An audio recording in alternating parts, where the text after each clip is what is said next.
ടെക്കിട്രിക്സിലേക്ക് ഒരിക്കൽ കൂടി എല്ലാവർക്കും സ്വാഗതം. കഴിഞ്ഞ 2 അധ്യായങ്ങളിലായി നമ്മൾ ബൈനറി കോഡുകളെ കുറിച്ചാണ് ചർച്ച ചെയ്തത്. ബൈനറി കോഡ് എന്താണെന്നും അതെങ്ങനെ പ്രവർത്തിക്കുന്നുവെന്നും ഒരു സംഖ്യയുടെ ബൈനറി കോഡ് നമുക്ക് എങ്ങനെ കണ്ടുപിടിക്കാമെന്നും ഇത്യാദി ഒരുപാട് കാര്യങ്ങൾ നമ്മൾ കഴിഞ്ഞ 2 അധ്യായങ്ങളിലായി പഠിച്ചു. ഇനി നമ്മൾ ഒരു കമ്പ്യൂട്ടർ എങ്ങനെ പ്രവർത്തിക്കുന്നു, കമ്പ്യൂട്ടറിന്റെ പ്രവർത്തനങ്ങളുടെ അടിസ്ഥാന തത്വം എന്ത്, അതെങ്ങനെയാണ് ഡാറ്റ പ്രോസസ്സ് ചെയ്യുന്നത് അഥവാ വിവരങ്ങൾ കൈകാര്യം ചെയ്യുന്നത് എങ്ങനെ എന്നുള്ള കാര്യങ്ങളാണ് നമ്മൾ ഈ അധ്യായത്തിൽ മനസ്സിലാക്കാൻ പോകുന്നത്. അഥവാ ബൈനറി കോഡിനെ കുറിച്ചുള്ള അധ്യായങ്ങൾ കണ്ടിട്ടില്ലെങ്കിൽ അത് കണ്ടിട്ട് ഇത് തുടരുന്നതായിരിക്കും കുറച്ചുകൂടി നല്ലത്. ഓക്കെ, ഫിസിക്കലി നമ്മളൊരു കമ്പ്യൂട്ടറിനെ പരിശോധിച്ചു കഴിഞ്ഞാൽ അതിന് 3 പ്രധാന ഭാഗങ്ങളാണുള്ളത്. ഇൻപുട്ട് ഡിവൈസുകൾ, സെൻട്രൽ പ്രോസസ്സിംഗ് യൂണിറ്റ്, ഔട്ട്പുട്ട് ഡിവൈസുകൾ. ഇങ്ങനെ 3 ആയിട്ടാണ് കമ്പ്യൂട്ടർ എക്യുപ്മെന്റിനെ നമുക്ക് തരംതിരിക്കാനാവുക. അടിസ്ഥാനപരമായിട്ട് കമ്പ്യൂട്ടറിന്റെ പ്രവർത്തനവും ഇതുപോലെ 3 ഘട്ടങ്ങളായിട്ടാണ്: input, process and output. Input ഡിവൈസുകൾ എന്ന് പറയുമ്പോൾ നമ്മൾ സാധാരണ എന്തൊക്കെയാണോ കമ്പ്യൂട്ടറിലേക്ക് അങ്ങോട്ട് വിവരങ്ങൾ കൊടുക്കാൻ ഉപയോഗിക്കുന്നത് അതെല്ലാം ഇൻപുട്ട് ഡിവൈസുകളാണ്. ഉദാഹരണത്തിന് കീബോർഡ്, മൗസ്, സ്കാനർ പോലുള്ള സംഭവങ്ങളെല്ലാം ഇൻപുട്ട് ഡിവൈസുകളാണ്. ഇനി സെൻട്രൽ പ്രോസസ്സിംഗ് യൂണിറ്റ് അഥവാ CPU എന്ന് പറഞ്ഞു കഴിഞ്ഞാൽ സാധാരണയായിട്ട് നമ്മൾ മനസ്സിലാക്കുന്നത് എന്താണെന്ന് വെച്ചാൽ കമ്പ്യൂട്ടറിന്റെ ഈ ക്യാബിനറ്റ് ഉൾപ്പെടെയുള്ള കംപ്ലീറ്റ് സാധനങ്ങളെയാണ് നമ്മൾ CPU എന്ന് വിലയിരുത്തുന്നത്. അതായത് അതിന്റെ മദർ ബോർഡും ഹാർഡ് ഡിസ്കും CD ഡ്രൈവ് പോലുള്ള സംഭവങ്ങൾ ഉണ്ടെങ്കിൽ അതും അതിന്റെ പവർ സപ്ലൈ യൂണിറ്റ് ഇതെല്ലാം ചേർത്തിട്ടാണ് സാധാരണ നമ്മൾ അധിക പേരും CPU എന്ന് പറയാറുള്ളത്. ശരിക്കും ടെക്നിക്കലി അങ്ങനെയല്ല. അതിന്റെ മദർ ബോർഡിൽ ഫിക്സ് ചെയ്യുന്ന ഒരു പ്രധാന ചിപ്പ് ഉണ്ട്, മൈക്രോ പ്രോസസർ എന്നാണ് അതിന് പറയുന്നത്. ഇതാണ് ശരിക്കും ശരിയായ അർത്ഥത്തിൽ CPU. എങ്കിലും സാധാരണ എല്ലാവരും മൊത്തത്തിലാണ് CPU എന്ന് പറയാറുള്ളത്. അപ്പോൾ CPUവിലേക്ക് വിവരങ്ങൾ എത്തിക്കുന്ന, സെൻട്രൽ പ്രോസസ്സിംഗ് യൂണിറ്റിലേക്ക് വിവരങ്ങൾ എത്തിക്കുന്ന അല്ലെങ്കിൽ നമ്മൾ അങ്ങോട്ട് വിവരങ്ങൾ കൈമാറുന്ന ഉപകരണങ്ങളാണ് ഇൻപുട്ട് ഡിവൈസുകൾ എങ്കിൽ അതിൽ നിന്ന് നമുക്ക് വിവരങ്ങൾ തിരിച്ചു നൽകുന്ന ഉപകരണങ്ങളാണ് ഔട്ട്പുട്ട് ഡിവൈസുകൾ. ഉദാഹരണത്തിന് പ്രിന്റർ, സ്പീക്കർ, പ്ലോട്ടർ, മോണിറ്റർ പോലുള്ള എല്ലാം ഔട്ട്പുട്ട് ഡിവൈസുകളാണ്. അപ്പൊ ഇൻപുട്ട് ഡിവൈസുകൾ വിവരങ്ങൾ നൽകുന്നു, CPU അതിനെ വേണ്ട രീതിയിൽ പ്രോസസ്സ് ചെയ്യുന്നു, ഔട്ട്പുട്ട് ഡിവൈസുകളിലേക്ക് ആവശ്യാനുസരണം അതിനെ ഡെലിവറി ചെയ്യുന്നു. ഇനി ഇതിനിടയിൽ ഒരു പ്രവൃത്തി കൂടിയുണ്ട്. സേവ് ചെയ്ത് വെക്കണമെങ്കിൽ അഥവാ ഡാറ്റ സേവ് ചെയ്ത് വെക്കണമെന്നുണ്ടെങ്കിൽ അതിന് സ്റ്റോറേജ് ഡിവൈസുകൾ വേണം. ഇതിന് സെൻട്രൽ പ്രോസസ്സിംഗ് യൂണിറ്റിന്റെ അഡീഷണൽ ആയിട്ടുള്ള ഒരു ഭാഗമായിട്ടാണ് കണക്കാക്കുക. ഇനി സ്റ്റോറേജ് തന്നെ പല തരത്തിലുണ്ട്. CPU സ്വന്തമായിട്ട് ചെയ്യുന്ന അതിന്റെ താൽക്കാലിക സ്റ്റോറേജ് ഉണ്ട്, അതുപോലെ പെർമനന്റ് ആയിട്ട് നമ്മൾ സ്റ്റോർ ചെയ്ത് വെക്കുന്ന, സേവ് ചെയ്ത് വെക്കുന്ന കാര്യങ്ങളുണ്ട്. സ്റ്റോറേജുകളെ കുറിച്ചും അതിന്റെ വിവിധ സംവിധാനങ്ങളെ കുറിച്ചൊക്കെ നമുക്ക് കൃത്യമായിട്ട് ഒരു അധ്യായത്തിൽ വിശദീകരിക്കാം. കമ്പ്യൂട്ടറിന്റെ ഡിവൈസുകളെ കുറിച്ചല്ല, അതിന്റെ പ്രവർത്തനത്തെ കുറിച്ച് നമുക്കൊരു എക്സാമ്പിൾ പറയുകയാണെങ്കിൽ, കുട്ടികൾക്ക് പോലും മനസ്സിലാക്കാൻ പറ്റുന്ന ഒരു എക്സാമ്പിൾ പറയുകയാണെങ്കിൽ, കുറച്ച് പഴങ്ങൾ ഉപയോഗിച്ച് നമ്മളൊരു ജ്യൂസ് അടിക്കുന്നു. ഇൻപുട്ടായിട്ട് നമ്മൾ ഉപയോഗിക്കുന്നത് പഴങ്ങളാണ്. അതിന്റെ പ്രോസസ്സിങ് രണ്ടാമത് നടക്കുന്നത് പ്രോസസ്സിംഗ് ആണ്. ഈ പ്രോസസ്സിംഗ് നടക്കുന്നത് എവിടെയാണ്? മിക്സിയിലാണ്, അല്ലെ, മിക്സറിൽ. ഈ മിക്സറിൽ നടക്കുന്ന സംഭവമാണ് പ്രോസസ്സിംഗ്. എന്നിട്ട് നമുക്ക് ഈ പ്രോസസ്സിംഗ് കഴിഞ്ഞാൽ നമുക്ക് കിട്ടുന്ന എന്താണ്? പിന്നെ ജ്യൂസാണ്. ഈ ജ്യൂസാണ് നമ്മുടെ ഔട്ട്പുട്ട്.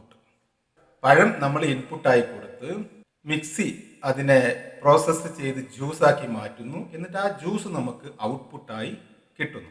ഇതൊരു എക്സാമ്പിൾ ആയിട്ട് നമുക്ക് പരിഗണിക്കാവുന്നതാണ്. നമ്മൾ കമ്പ്യൂട്ടറിലേക്ക് ഡാറ്റ കൊടുക്കുന്നു.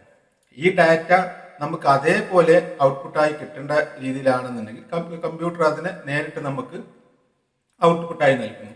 അതേസമയത്ത് ആ ഡാറ്റയിൽ നമുക്ക് എന്തെങ്കിലും കൂടുതൽ മാനിപ്പുലേഷൻസ് വേണമെങ്കിൽ, അതിൻ്റെ അഡീഷണൽ ആയിട്ടുള്ള വർക്ക്, അതിനൊരു പ്രോസസ്സ് വേണമെന്നുണ്ടെങ്കിൽ അത് ചെയ്തിട്ട് നമുക്ക് ഔട്ട്പുട്ടായി നൽകുന്നു.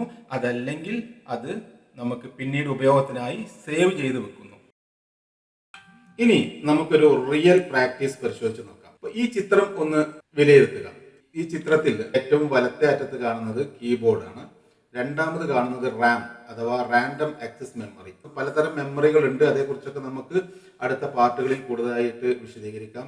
അതുപോലെ റാം കൂടാതെ റോം ഉണ്ട്. റാം എന്ന് പറഞ്ഞാൽ റാൻഡം ആക്സസ് മെമ്മറി, റോം എന്ന് പറഞ്ഞാൽ റീഡ് ഓൺലി മെമ്മറി. CPUവിനകത്ത് ക്യാച്ച് മെമ്മറി ഉണ്ട്. അപ്പൊ ഇങ്ങനെ പല കാര്യങ്ങളും നമുക്ക് വിശദമായിട്ട് പിന്നീട് ഡിസ്കസ് ചെയ്യേണ്ടതുണ്ട്.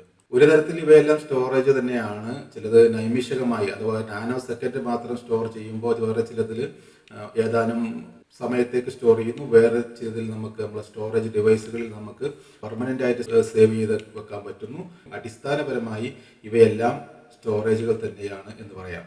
പല രീതിയിൽ പല ആവശ്യങ്ങൾക്ക് പല ഘട്ടത്തിൽ ഉപയോഗിക്കുന്ന സ്റ്റോറേജുകളാണ്. സ്റ്റോറേജുകളെ കുറിച്ച് നമുക്ക് വിശദമായിട്ട് പിന്നീട് ഒരിക്കൽ പറയാം. അപ്പൊ ഈ മെമ്മറി കഴിഞ്ഞിട്ട് ഇതിനകത്ത് നിങ്ങൾക്ക് രണ്ട് തരത്തിലുള്ള ബസ്സുകൾ കാണാം. ഡാറ്റ ബസ്, അതുപോലെ മെമ്മറി ബസ്.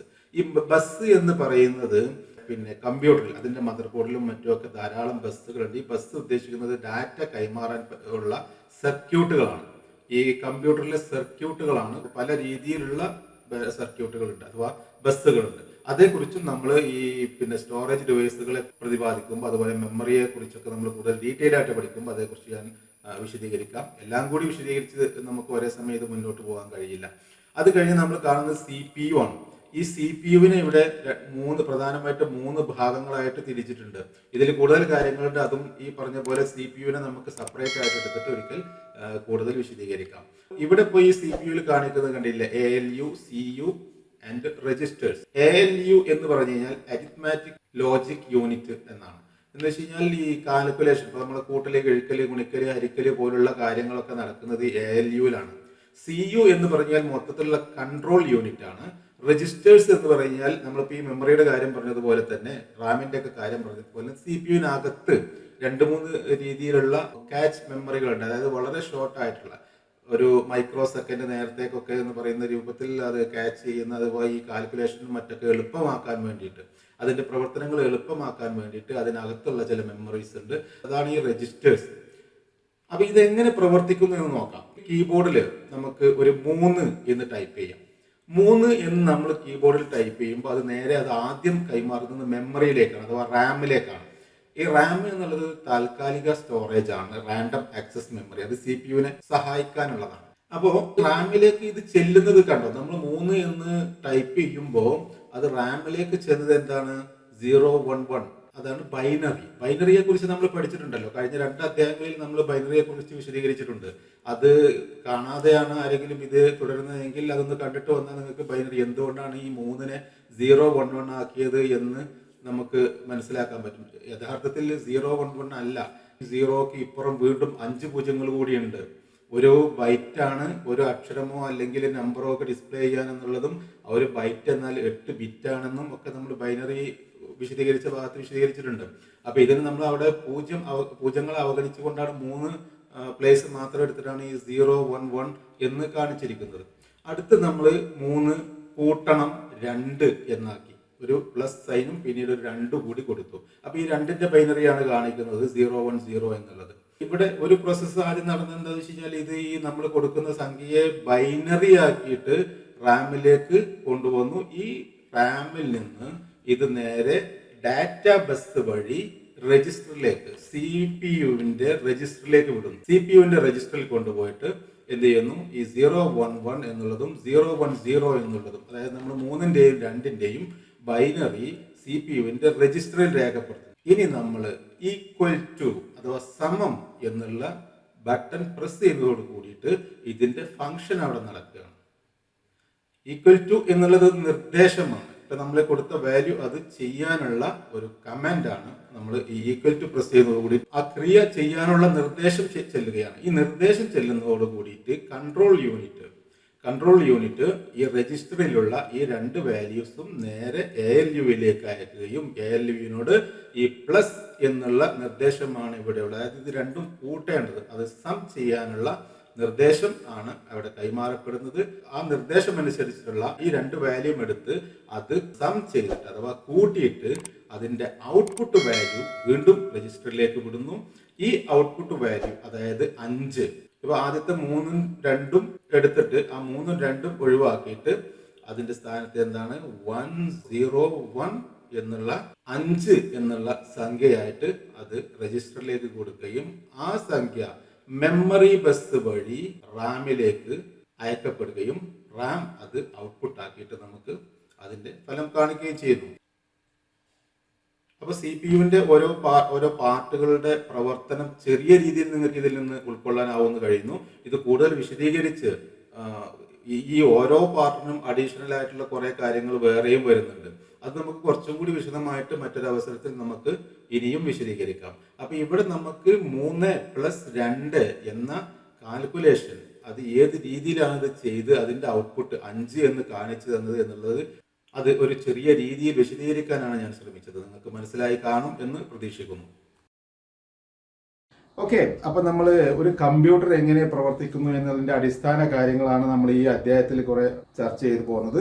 ഈ കാര്യങ്ങളിൽ നമുക്ക് ഇനിയും കുറെ കാര്യങ്ങൾ ഹാർഡ്വെയറും സോഫ്റ്റ്വെയറും ഒക്കെ നമുക്ക് ഇനിയും മനസ്സിലാക്കാനുണ്ട്. അതുപോലെ CPU തന്നെ നമ്മൾ വിശദമായിട്ട് പറഞ്ഞില്ല. CPU-നെ കുറിച്ച് ഇനിയും CPU-ന്റെ പ്രവർത്തനങ്ങളെ കുറിച്ച് ഇനിയും കുറെ കാര്യങ്ങൾ നമുക്ക് മനസ്സിലാക്കാനുണ്ട്. മെമ്മറി യൂണിറ്റ്, അതുപോലെ പിന്നെ സ്റ്റോറേജ് യൂണിറ്റ്, ഇതിനെ കുറിച്ചൊക്കെ നമുക്ക് കൂടുതൽ സോഫ്റ്റ്വെയറുകളെ കുറിച്ച് ഒക്കെ നമുക്ക് മനസ്സിലാക്കാനുണ്ട്. തുടർന്നുള്ള അധ്യായങ്ങളിൽ നമുക്ക് അതേക്കുറിച്ചൊക്കെ ചർച്ച ചെയ്യാം. അപ്പൊ എല്ലാവരും ലൈക്ക് ചെയ്ത് ഷെയർ ചെയ്തൊക്കെ കൂടെ നിൽക്കുക. സബ്സ്ക്രൈബ് ചെയ്യാത്തവർ അത് ചെയ്യുക. അടുത്തൊരു വീഡിയോയിൽ നമ്മൾ വീണ്ടും കാണുന്നത് വരെ ഗുഡ് ബൈ.